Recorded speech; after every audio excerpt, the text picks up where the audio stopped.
जय Hind everyone. Shri Ram public school के online class में आपका स्वागत है। मैं साधना द्विवेदी। पिछले वीडियो में मैंने आप लोगों को हिंदी साहित्य का पाठ 4 पढ़ाया था, जिसका शीर्षक था दीवानों की हस्ती, जो कि एक कविता थी और इसके कवि भगवती चरण वर्मा जी थे। तो इसमें मैंने आप लोगों को बताया था कि दीवाने लोग कैसे होते हैं, किस तरह से वो अपनी मस्ती में रहते हैं, उन्हें किसी चीज़ की कभी कोई चिंता नहीं होती है और वो बिना किसी स्वार्थ के दुनिया को प्यार देते जाते हैं। फिर मैंने इसका शब्दार्थ और प्रश्न उत्तर दिया था आप लोगों को लिखने के लिए। आज मैं आप लोगों को हिंदी साहित्य का पाठ 5 पढ़ाऊंगी, जिसका शीर्षक है चिट्ठियों की अनूठी दुनिया। इसके जो लेखक हैं उनका नाम है अरविंद कुमार सिंह। तो सबसे पहले हम अरविंद कुमार सिंह के बारे में थोड़ा सा जानते हैं, उसके बाद फिर अपने पाठ की तरफ बढ़ेंगे। तो ध्यान से सुनिए। वरिष्ठ पत्रकार अरविंद कुमार सिंह को Indian Farmers Fertiliser Cooperative Limited यानी इफ़को की तरफ से वर्ष 2008 के हिंदी सेवी सम्मान से सम्मानित किया गया है। इफ़को द्वारा 17-18 नवंबर को दिल्ली में आयोजित हिंदी सम्मेलन के दौरान यह सम्मान अरविंद कुमार सिंह के अलावा डॉक्टर जे लक्ष्मी रेड्डी को भी दिया गया। एस सुब्रमण्यम और विकास नारायण राय को इफ़को राजभाषा सम्मान प्रदान किया गया। अरविंद को यह सम्मान राष्ट्रभाषा हिंदी के प्रति उनके विशेष लगाव, प्रेम एवं समर्पण को देखते हुए दिया गया है।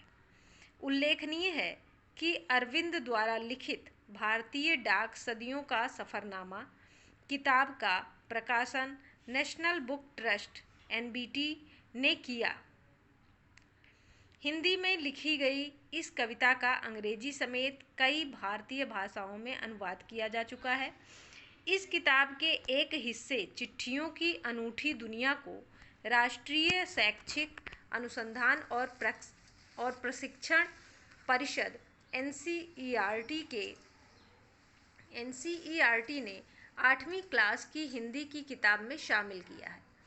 अरविंद ने किताब लिखने के लिए भारतीय डाक पर लंबे शोध और अध्ययन के बाद इसे किताब का शक्ल दिया। 7 अप्रैल 1965 को यूपी के बस्ती जिले में जन्मे अरविंद कुमार सिंह इलाहाबाद विश्वविद्यालय से कला स्नातक हैं। 43 वर्षीय अरविंद 2 दशक से हिंदी पत्रकारिता में सक्रिय हैं। जनसत्ता, चौथी दुनिया, अमर उजाला और हरिभूमि के साथ लंबी पारी खेलने वाले अरविंद कई पुरस्कारों और सम्मानों से नवाजे जा चुके हैं। भारत सरकार की 3 महत्वपूर्ण पत्रिकाओं योजना, कुरुक्षेत्र और भारतीय रेल के विशेषज्ञ लेखकों के पैनल में वे शामिल हैं। अरविंद कुमार सिंह बहुमुखी प्रतिभा के धनी हैं। पत्रकारिता के साथ साहित्य में भी उनकी गहरी रुचि है। उनकी लिखी सैकड़ों काव्य रचनाएं विभिन्न पत्र पत्रिकाओं में प्रकाशित हो चुकी हैं। अरविंद चुपचाप काम करने में यकीन रखते हैं, तभी तो वो विभिन्न विषयों पर आधा दर्जन से ज़्यादा ब्लॉग चला रहे हैं, पर इसकी खबर हिंदी वालों को ना के बराबर है। अरविंद के काम की एक झलक उनके ब्लॉगों के जरिए भी मिल सकती है। अरविंद के ब्लॉगों का विवरण इस प्रकार है। आमने सामने, भारतीय रेल, भारतीय डाक, मेरा संकल्प, कविता संकलन, खेत खलिहान, अरविंद कुमार सिंह 1857 की जनक्रांति और चौथी दुनिया। तो ये तो था अरविंद कुमार सिंह के बारे में। अब हम अपने पाठ की तरफ चलते हैं। तो देखिए, ये है आपका पाठ 5, चिट्ठियों की अनूठी दुनिया। अब देखिए, सबसे पहले इसमें अरविंद कुमार जी अपने इस लेख के द्वारा, जो चिट्ठियों की अनूठी दुनिया लिखे हैं, इस लेख के द्वारा चिट्ठियों की अनूठी दुनिया के बारे में बताना चाहते हैं। मतलब जो लेखक हैं हमारे इस पाठ के, अरविंद कुमार जी, वो अपने इस लेख के द्वारा चिट्ठियों की अनोखी दुनिया के बारे में बताना चाहते हैं कि किस तरह से चिट्ठियों और पत्रों की दुनिया अनोखी है। आजकल का ज़माना व्हाट्सएप, एसएमएस, मोबाइल का ज़माना है, कोरियर का ज़माना है। चिट्ठियाँ कहीं पीछे खो गई हैं, लेकिन एक ज़माना था जब चिट्ठियों की बहुत अहमियत थी। लोग डाकिया का इंतज़ार करते थे और चिट्ठियों को सहेज कर रखते थे। अपने प्रियजनों की चिट्ठियों को सहेज कर रखना और पुरानी यादों को फिर ताज़ा करना बहुत ही सरल था। लेखक ने चिट्ठियों की महत्व के बारे में बताया है कि पहले किस तरह की चिट्ठियाँ होती थीं। पत्रों की दुनिया भी अजीबोगरीब है और उसकी उपयोगिता हमेशा से बनी रही है। अब इसमें जो लेखक हैं वो बताते हैं कि जो पत्र है उसकी दुनिया जो है वो बहुत ही अजीबोगरीब है, बहुत ही अनोखी है और उसकी जो उपयोगिता है वो आज से नहीं, वो बहुत पहले से, ठीक है, बहुत पहले से और आज तक हमेशा ये बनी ही रही है। लेखक पत्र की महत्ता बताते हैं कि आज का युग जो है वो वैज्ञानिक युग है। मनुष्य के पास अनेक संचार के साधन हैं, फिर भी मनुष्य पत्रों का सहारा जरूर लेता है। ठीक है, यानी जो संचार के साधन है उसके अलावा भी जो हम लोग हैं वो क्या करते हैं कि पत्रों की हमें आवश्यकता जरूर पड़ती है। पत्र जो काम कर सकते हैं वह संचार का आधुनिकतम साधन नहीं कर सकता। लेखक कहता है कि पत्र जो हैं वो जो काम कर सकते हैं, वो जिस तरीके से हमारे भावों को प्रकट कर सकते हैं, उस तरीके से जो हमारा आधुनिक साधन है संचार का वो नहीं कर सकता। पत्र जैसा संतोष फोन या एसएमएस का संदेश कहाँ दे सकता है। मतलब जितना संतोष पत्र भेजने वाले को या पत्र पढ़ने वाले को होता है, उतना संतोष फोन या एसएमएस के द्वारा हमें नहीं प्राप्त होता है। पत्र एक नया सिलसिला शुरू करते हैं। पत्र जो है वो एक नए तरीके का क्रम स्टार्ट करते हैं कि मतलब किस तरीके से क्या होना है। और राजनीति, साहित्य तथा कला के क्षेत्रों में तमाम विवाद और नई घटनाओं की जड़ भी पत्र ही होते हैं। लेखक कहता है कि राजनीति में, साहित्य में तथा कला के क्षेत्रों में सभी जगह तमाम विवाद और नई घटनाएं, जितनी भी नई घटनाएं होती हैं उन सब की जड़ जो है वो पत्र ही है। दुनिया का तमाम साहित्य जो है वो किस पर केंद्रित है? पत्रों पर केंद्रित है। पत्र तो आप लोग जानते ही होंगे, चिट्ठी यानी पत्र, ठीक है, और इंग्लिश में क्या कहते हैं? लेटर। और मानव सभ्यता के विकास में इन पत्रों ने भूमिका कैसी निभाई है? अनोखी भूमिका निभाई है। मानव का जो विकास हुआ है, मानव सभ्यता का जो विकास हुआ है, इसमें पत्रों की अनोखी भूमिका है। पत्रों की अनोखी भूमिका इस काम में हुई है। पत्रों का भाव सब जगह एक सा है। जो पत्रों का भाव होता है वो सभी जगह एक जैसा ही होता है, भले ही उसका नाम अलग अलग हो। ठीक है, अब लेखक कहते हैं कि इनके नाम भी भाषा के अनुसार अलग अलग होते हैं। अब जैसे देखिए, पत्र को उर्दू में खत कहते हैं, संस्कृत में पत्र कहते हैं, कन्नड़ में कागज कहते हैं, तेलुगु में उत्तरम कहते हैं, जाबू और लेख तथा तमिल में कडिद कहा जाता है। पत्र, अब ये जो इतना मैंने बताया है ये बहुत ही इम्पोर्टेंट है कि पत्र को क्या क्या कहा जाता है, किस किस भाषा में, तो इसको आप लोग याद रखिएगा, इसको अंडरलाइन कर लीजिए। पत्र यादों को सहेज कर रखते हैं। पत्र जो होते हैं उनके द्वारा हम लोगों की, मतलब अपने लोगों की याद सहेज कर, संभाल कर रख सकते हैं। आज भी कई लोग अपने पुरखों के पत्र सहेज कर रखे हैं। जैसे जब पहले लोग थे वो पत्र भेजते थे, आजकल तो पत्र का समय ही समाप्त हो गया है, पत्र बहुत कम लोग भेजते हैं, लेकिन जो पहले के लोग थे वो उनके पास केवल एकमात्र साधन था पत्र के द्वारा किसी का हाल चाल लेना, किसी का समाचार पूछना। तो पहले के लोग जो पत्र लिखकर भेजते थे, तो आजकल भी बहुत लोग ऐसे हैं जो अपने पुरखों की जो यादें हैं वो पत्र के द्वारा सहेज कर यानी संभाल कर रखे हुए हैं।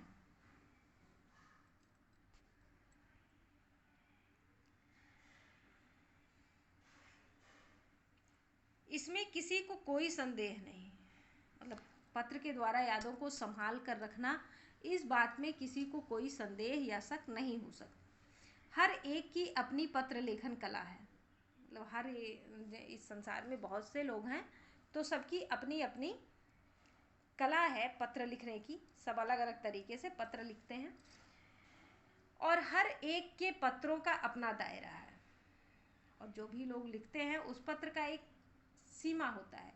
तो उस पत्र के दायरे, सबका अपना अपना पत्र लिखने का सीमा है। दुनिया भर में रोज करोड़ों पत्र एक दूसरे को तलाशते तमाम ठिकानों तक पहुंचते हैं। मतलब इतनी बड़ी ये दुनिया है, तो बहुत से पत्र आज भी, जैसे कि आज भी पत्र आते हैं। ऐसा नहीं है, जैसे नौकरी के लिए हुआ या किसी काम के लिए हुआ तो पत्र लिखे जाते हैं, तो इस तरीके से पत्र आज भी आते हैं। और दुनिया भर में इस तरीके के करोड़ों पत्र आते हैं और एक दूसरे को तलाशते हुए, मतलब खोजते हुए अलग अलग ठिकानों पर पहुंचते हैं जहाँ भी उन्हें पहुंचना होता है। भारत में ही रोज 4.5 करोड़ चिट्ठियां डाक में डाली जाती हैं। केवल भारत में ही 4.5 करोड़ चिट्ठियां प्रतिदिन पड़ती हैं, तो सोचिए दुनिया भर में कितनी पड़ती होंगी, जो साबित करती हैं कि पत्र कितनी अहमियत रखते हैं। जो ये साबित करते हैं कि पत्र जो है वो हमारे जीवन में कितने महत्वपूर्ण है, कितनी उसकी अहमियत है।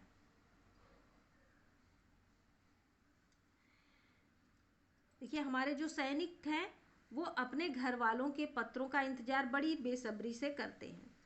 उन्होंने यह बताते हुए कहा है कि आज भी सिर्फ भारत में प्रतिदिन 4.5 करोड़ पत्र डाक में डाले जाते हैं। पंडित जवाहरलाल नेहरू ने पत्र के महत्व को माना है। पंडित जवाहरलाल नेहरू जो हैं, उन्होंने भी पत्र के महत्व को माना है। लेखक कहते हैं कि 20वीं शताब्दी में पत्र केवल संचार का साधन ही नहीं अपितु एक कला मानी गई है। ठीक है, अब देखिए यहाँ पे लिखा है कि पंडित जवाहरलाल नेहरू ने सन 1953 में सही ही कहा था कि हजारों सालों तक संचार का साधन केवल हरकारे या फिर तेज घोड़े रहे हैं। उसके बाद पहिए आए हैं, पर रेलवे और तार से भारी बदलाव आया है। तार ने रेलों से भी ज़्यादा तेज गति से संवाद पहुंचाने का सिलसिला शुरू किया। जो तार था वो क्या करता था, रेल से भी तेज गति से, तेज चाल से वो संवाद, यानी हमारे जो विचार हैं, हमारे जो समाचार हैं वो पहुंचाने का काम करता था। अब तो टेलीफोन, वायरलेस और आगे रेडार दुनिया बदल रहा है। अब जो हो गया है, अब क्या हो गया है, टेलीफोन हो गया है, वायरलेस हो गया है और रेडार जो है वो दुनिया को बदल दे रहा है, रेडार की दुनिया। पिछली शताब्दी में पत्र लेखन ने एक कला का रूप ले लिया। पिछली जो शताब्दी थी उसमें क्या हुआ है कि पत्र लेखन जो है वो एक कला का रूप ले लिया है। डाक व्यवस्था के सुधार के साथ पत्रों को सही दिशा देने के लिए विशेष प्रयास किए गए। ठीक है, अब देखिए इसे डाक व्यवस्था को सही किया गया, सुधारा गया और फिर पत्रों को सही दिशा दिया गया। पत्र संस्कृति विकसित करने के लिए स्कूली पाठ्यक्रमों में पत्र लेखन का विषय भी शामिल किया गया। अब देखिए लेखक क्या कहता है कि लेखक कहते हैं कि 20वीं शताब्दी में पत्र केवल संचार का साधन ही नहीं अपितु एक कला मानी गई है। इसे पाठ्यक्रम का हिस्सा बनाया गया तथा कई पत्र लेखन प्रतियोगिताएं आयोजित की गई हैं। ठीक है। अब यहाँ पर स्कूलों में जैसे हम लोग पत्र लेखन कराते हैं, तो यहाँ पे यही लिखा है कि जिस स्कूली पाठ्यक्रमों में पत्र लेखन का विषय भी शामिल किया गया। भारत ही नहीं, दुनिया के कई प्रदेशों में ये प्रयास चले। केवल भारत में ही ये प्रयास नहीं चल रहा है, ये दुनिया के कई देशों में प्रयास चलाए जा रहे हैं। और विश्व डाक संघ ने अपनी ओर से भी काफ़ी प्रयास किए। जो विश्व डाक संघ है वो भी क्या किया है कि अपनी तरफ से बहुत ज़्यादा प्रयास किया है। विश्व डाक संघ की ओर से 16 वर्ष से कम आयु वर्ग के बच्चों के लिए पत्र लेखन प्रतियोगिताएं आयोजित करने का सिलसिला सन 1972 से शुरू किया गया। तो ये भी याद रखिएगा कि विश्व डाक संघ की तरफ से सन 1972 से 72 में क्या प्रयास किया गया। ठीक है, सन 1972 में क्या प्रयास किया गया। तो यह सही है कि खास तौर पर बड़े शहरों और महानगरों में संचार साधनों के तेज विकास तथा अन्य कारणों से पत्रों की आवाजाही प्रभावित हुई है। मतलब जिस तरीके से हमारे आधुनिक साधन बढ़ रहे हैं, संचार के साधन, आधुनिक संचार के साधन बढ़ रहे हैं, उस वजह से पत्र की आवाजाही में यानी पत्र को भेजने में और लेने में काफ़ी कमी हुई है। पत्र भेजने और आने में काफ़ी कमी हो गई है।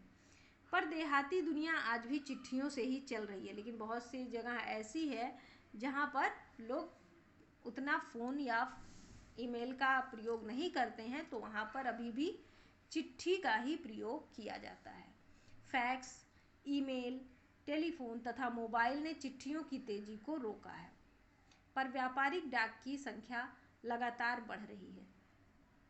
फैक्स हुआ, ईमेल हुआ या टेलीफोन हुआ तथा मोबाइल जो भी है, ये सब चिट्ठियों की जो तेजी है उसको रोक रहे हैं। मतलब चिट्ठियों का प्रयोग जो है वो इनकी वजह से बहुत ज़्यादा कम हो गया है। लेकिन जो व्यापारिक व्यवस्था है, व्यापारिक डाक है, उसकी संख्या जो है वो लगातार बढ़ रही है। यानी व्यापारिक कामों में चिट्ठियाँ ही प्रयोग की जाती हैं।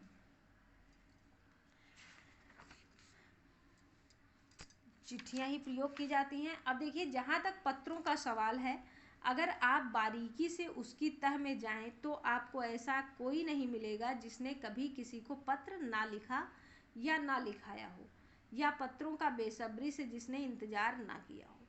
लेखक कहता है कि जब आप पत्रों के बारे में सोचेंगे तो चाहे आप किसी से भी पूछेंगे तो आपको ऐसा कोई नहीं मिलेगा जो कि आज तक कभी पत्र ना लिखा हो, या किसी से लिखवाया ना हो, या पत्रों का इंतज़ार ना किया हो। ऐसा कोई भी व्यक्ति नहीं मिलेगा। हमारे सैनिक तो पत्रों का जिस उत्सुकता से इंतज़ार करते हैं उसकी कोई मिसाल ही नहीं। जो हमारे सैनिक हैं वो सरहद पर खड़े रहते हैं दिन रात, तो उन्हें अपने घर से आने वाले पत्रों का बहुत ही बेसब्री से इंतज़ार रहता है। एक दौर था जब लोग पत्रों का महीनों इंतज़ार करते थे। एक समय ऐसा था जब लोग पत्रों का महीनों इंतज़ार किया करते थे, पर अब वह बात नहीं। परिवहन साधनों के विकास ने दूरी बहुत घटा दी है। पहले लोगों के लिए संचार का इकलौता साधन चिट्ठी ही थी, पर आज और भी साधन विकसित हो चुके हैं। पहले केवल एकमात्र साधन था लोगों के पास, चिट्ठी। चिट्ठी के द्वारा ही लोग अपना समाचार अपने लोगों को देते थे और अपने लोगों का समाचार पाते थे। अब तो मोबाइल हो गया है, टेलीफोन हो गया है, तो इस वजह से पत्रों की उतनी आवश्यकता नहीं रह गई है। तो अब तो लोग इसके माध्यम से भी अपने प्रियजनों का हालचाल ले लेते हैं। तो आज बस इतना ही। इसके आगे का जो पाठ है वो मैं आपको अगले भाग में पढ़ाऊँगी। तो इससे संबंधित कुछ प्रश्न हैं जिन्हें आप अपनी उत्तर पुस्तिका में लिख लीजिएगा और याद कर लीजिएगा। पत्रों की दुनिया कैसी है? पत्र जैसा संतोष कौन नहीं दे सकता? पत्र किसकी जड़ होते हैं? तमाम साहित्य किस पर केंद्रित हैं? पत्रों के कौन कौन से नाम हैं, लिखिए। ठीक है। पंडित जवाहरलाल नेहरू ने सन 1953 में क्या कहा था? विश्व डाक संघ की तरफ से सन 1972 में क्या प्रयास किए गए? तो ये हो गया। ठीक है। अब देखिए, जैसे पहले जो था वो क्या था कि घोड़े से या कबूतर से भी लोग संदेश भेजते थे। ठीक है। तो अब तो उससे भी ज़्यादा तेजी से परिवहन का विकास हुआ है, तो इसलिए पत्र जो है अब वो बहुत जल्दी आ जाते हैं। तो ये हो गया आपका पाठ यहाँ पे। तो इस पाठ में दिए गए जो गृह कार्य मैंने दिया है उसको लिख लीजिएगा और जो भी कठिन शब्द हैं उनके अर्थ लिख लीजिएगा तथा याद कर लीजिएगा। धन्यवाद।